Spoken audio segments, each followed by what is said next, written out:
William Ruto kutoka mwaka 2025 umekwama katika asilimia 24 pekee, japo rais anaendelea kujipigia debe mbele ya uchaguzi wa mwaka 2027.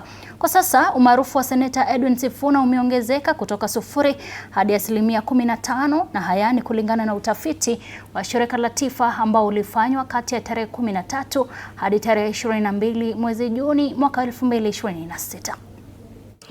Ushindani mkali wa kisiasa unaendelea kati ya Rais William Ruto na viongozi wa upinzani ambao bado hawajatoa mgombea wao wa urais mwaka 2027.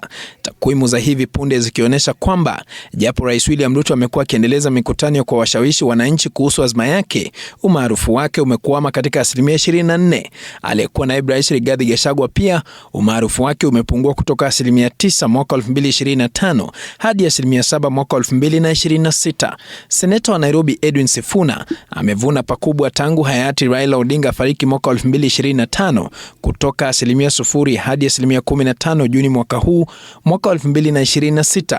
Kalonzo Musyoka ambaye wadadisi wanahisi anaweza kawa mgombea bora amedidimia kwa umaarufu kutoka asilimia 25 hadi asilimia 13 mwaka 2026. Alikuwa waziri wa usalama Fred Matiang'i pia amepunguza umaarufu wake. Hata hivyo wadadisi walikuwa na maswali kwa nini Matiang'i hajakuwa akionekana katika mikutano ya kisiasa ambayo viongozi wenza wamekuwa wakifanya.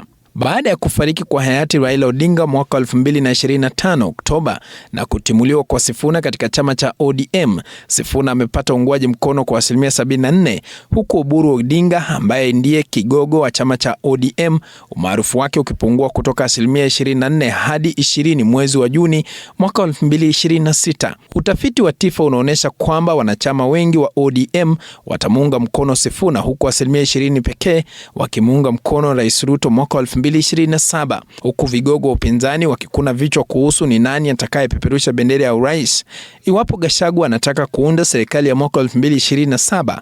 Wakenya asilimia 33 wanahisi Gachagua anafaa kumuunga mkono mgombea mwingine katika mrengo huo. Kwa sasa jinsi hali ilivyo, eneo la Nyanza ambalo lilikuwa ngome ya Raila Odinga linaongoza kwa asilimia 89, likifuatiwa na eneo la Mlima Kenya kwa asilimia 86. Kisha Lower Eastern ambayo ni ngome yake Kalonzo Musyoka. Eneo la magharibi ya Kenya limerekodi asilimia 74. Baada ya Rais Ruto kushirikiana na Raila Odinga, Wakenya wengi sawa na asilimia 52 walighadhabishwa na hatua hiyo, huku asilimia 30 pekee wakiunga mkono utendakazi wa serikali jumuishi. Paul Kirobi, TV47, Nairobi. Na mtazamaji